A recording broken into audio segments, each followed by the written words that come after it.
پانچ ہو گئیں، نسل موجود ہے انسان کوئی نہیں، افراد موجود ہیں انسان کوئی نہیں ہے، مرد عورت موجود ہیں انسان کوئی نہیں ہے۔ اللہ پہ مر مٹنا یہ کربلا کا سبق ہے، اللہ کے لیے جینا یہ کربلا کا سبق ہے، اللہ کے لیے مرنا یہ کربلا کا سبق ہے، اللہ پہ سب کچھ لٹا دینا یہ کربلا کا سبق۔ مجھے ایک فون آیا پچھلے سال کی بات کہ جی آپ سے درخواست ہے کہ فلاں جگہ آپ ہماری محرم کی 10 دن کی مجالس پڑھ دیں، انشاءاللہ ہم آپ کو خوش کریں گے۔ مطلب یہ ہے کہ جو کچھ آپ منہ مانگے پیسے مانگیں گے وہ ہم آپ کو دیں گے۔ میں نے کہا میں نے نیت کی ہوئی ہے اللہ اس کے رسول کے گھر کا مراسی بننے کی۔ جس گھر کا مراسی ہوتا ہے نا دوسرے گھر سے مانگتا نہیں ہے۔ ہمارے جو مراسی آتے ہیں نا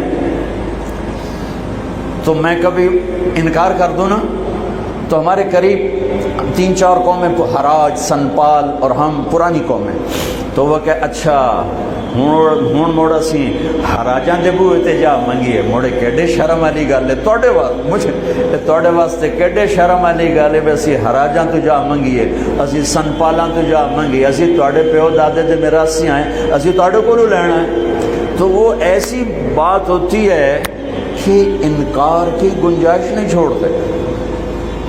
کہا سے تیرے دادے پردادے تو لیندے ہم نے توڑے دیرے تو لینے ہیں، اسی کیوں جا بھی دوے دارتے تھے دوے بوئے تھے۔ میں نے کہا میرے بھائی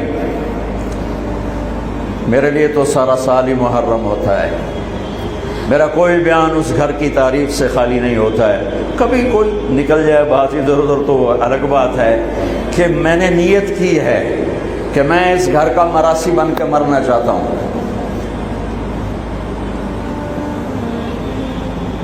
میرے مراسی دوے بوئے تے نہیں جانے تے میری غیرت جڑی ہے نہ بھی ہوئے تو میں نہ کھو کے انہوں دے دینا، تو میں کیوں کسی اور سے مانگوں؟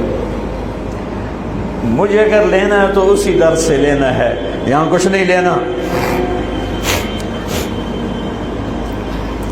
بنو امیہ کا بادشاہ ہشام بن عبد الملک طواف کر رہا تھا حج میں، حجر اسود پہ آیا جگہ نہیں ملی، دھکے کھا کے واپس ہو۔ امام زین العابدین تشریف لائے تو ایک دم مجمع پیچھے ہٹ گیا اور آپ نے بوسہ لیا اور آگے چلے گئے۔ اس کے ساتھ شام کے عرب سردار نہیں پہچانتے تھے، وہ حیران ہو گئے کہ بادشاہ کے لیے راستہ نہیں دیا اور اس کے لیے راستہ دیا، یہ کون ہے؟ کہنے یہ کون ہے؟ تو ہشام جانتا تھا یہ کون ہے، تو وہ انجان بن کے کہنے لگا پتہ نہیں کون ہے۔ تو ساتھ فرزدق شاعر کھڑا تھا، کہنے لگا میں دسا کون ہے؟ انہاں کہا دس، فرزدق بہت بڑا شاعر تھا، تو اس نے 35 اشعار کا فی البدی قصیدہ پڑھا جس کی ابتدا ہے هذا الذي تعرف البطحاء وطعته الحل يعرفه والحرم ما قال قط لا الا في تشهده لولا التشهد لكان لاؤه نعم۔ میں آپ کو 2 شعر نمونے کے طور پر سنا دیے ہیں۔ یہ وہ ہے جسے تم تو نہیں جانتے ہو لیکن اللہ کا گھر بھی جانتا ہے اور مکے کا ایک ایک پتھر جانتا ہے اور ایک ایک پہاڑ جانتا ہے۔ یہ وہ سخی ہے، یہ وہ سخی ہے کہ اس کی لا صرف کلمے میں نکلتی ہے، ورنہ سائل کے سامنے آج تک اس نے لا نہیں کہا، یعنی نہیں کبھی نہیں کہتا سوائے لا الہ الا اللہ کے۔ اس کو اتنا غصہ چڑھا اس نے اس کو عصفان میں قید کرا دیا۔ جب امام نے زین العابدین کو پتہ چلا تو انہوں نے 10,000 درہم اس کو ہدیہ بھیجا کہ بھئی یہ تحفہ قبول کرو، تو وہ رونے لگا۔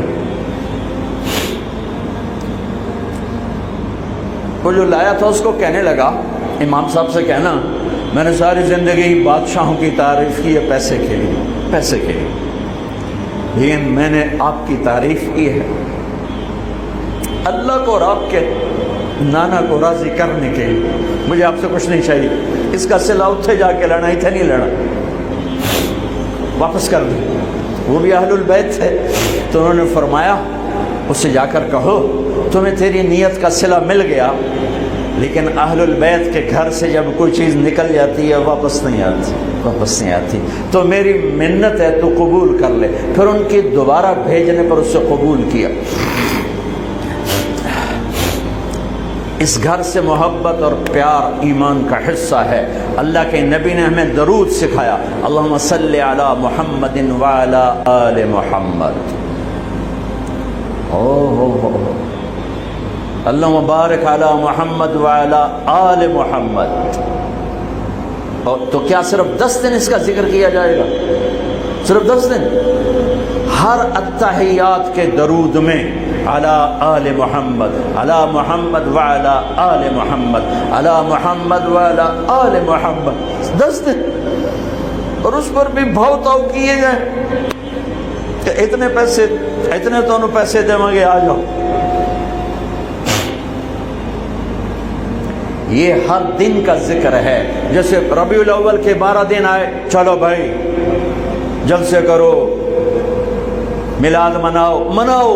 یہ سارے سال کا یاد، میرے نبی کی یاد سارے سال کے لیے، ساری زندگی کے لیے، ہر ہفتے میں، ہر دن میں، ہر گھنٹے میں، ہر منٹ میں، ہر پل کی چیز ہے۔ جو پل نبی کی یاد سے غافل ہوا وہ تو اندھیروں میں دھکیل دے گا۔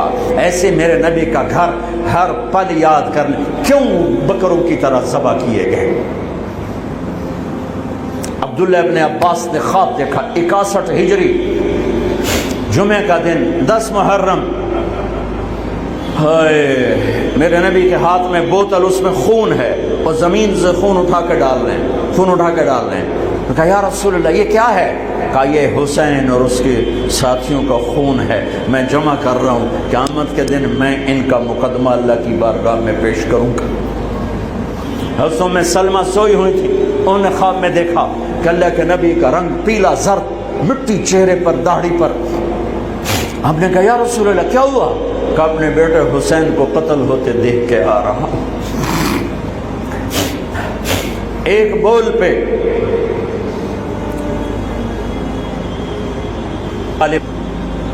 میں کبھی تفصیل میں اس قصے کو نہیں سنا سکا کہ میرے جذبات میرے اوپر غالب آ جاتے ہیں، میرے الفاظ بکھر جاتے ہیں، ٹوٹ جاتے ہیں، میرا بند ٹوٹ جاتا ہے۔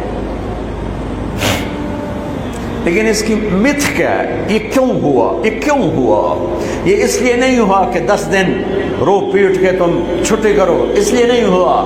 یہ ایک سبق ہے، ایک پیغام ہے کہ اللہ کو راضی کرنے کے لیے اتنی بازی لگانی پڑے تو لگاؤ، سب کچھ دینا پڑے تو دے دو۔ یزید نے تخت پایا، حسین نے اللہ کو پایا، شمر نے دنیا پائی، اہل کربلا نے اپنے رب کو پایا۔ کس کے سر صحرا باندھا گیا؟ کس کے گلے میں ہار ڈالے گئے؟ کس کے سر پہ عزت کے تاج سجائے گئے؟ آج میں شمر کے لیے کون ہے جو اپنے بچے کا نام شمر رکھنے کو تیار ہے؟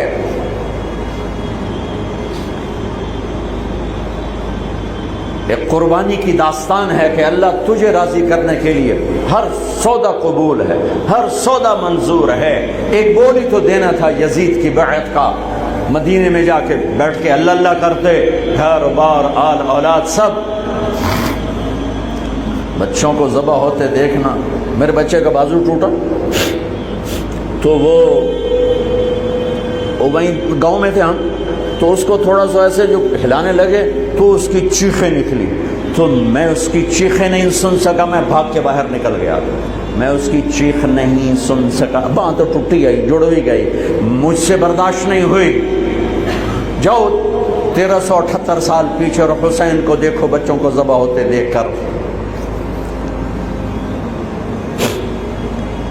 تم سے رب کا مطالبہ نہیں کہ بچے ذبح کرا دو، مجھ سے آپ سے رب کا مطالبہ ہے جھوٹ کو ذبح کر سچ کو پانی دے، حرام چھوڑ حلال پہ آ، کفر چھوڑ ایمان پہ آ، دھوکہ چھوڑ دیانتداری پہ آ، نفرتیں چھوڑ محبت پہ آ، غفلت چھوڑ بیداری پہ آ، بخل چھوڑ سخاوت پہ آ، حرص کو چھوڑ ایثار پہ آ، جھوٹ کو چھوڑ سچائی پہ آ۔ خیانت کو چھوڑ دیانتداری پہ آ، ملاوٹ کھوٹ کو چھوڑ سچائی دیانتداری اصالت پہ آ، ہیرا پھیری کو چھوڑ دیانتداری پہ آ، انتقام کو چھوڑ معاف کرنے پہ آ، گالی کو چھوڑ دعا دینے پہ آ، غفلت کو چھوڑ سجدوں میں سر رکھ کے دکھا، مال جمع کرنے کے پیچھے مت دوڑ، اللہ کے نام پہ لگانا سیکھ، نظریں اٹھانا نہ سیکھ، نظروں کو جھکانا سیکھ، گھنگرو پہ سر نہ ہلا، قرآن پر اپنے نفس کو اپنی روح کو تازگی دے، گانوں کے سر پہ نہ تھرکو، جس نسل کی مائیں تبلے کی تھاپ پہ تھرکتی ہوں، جس نسل کے باپ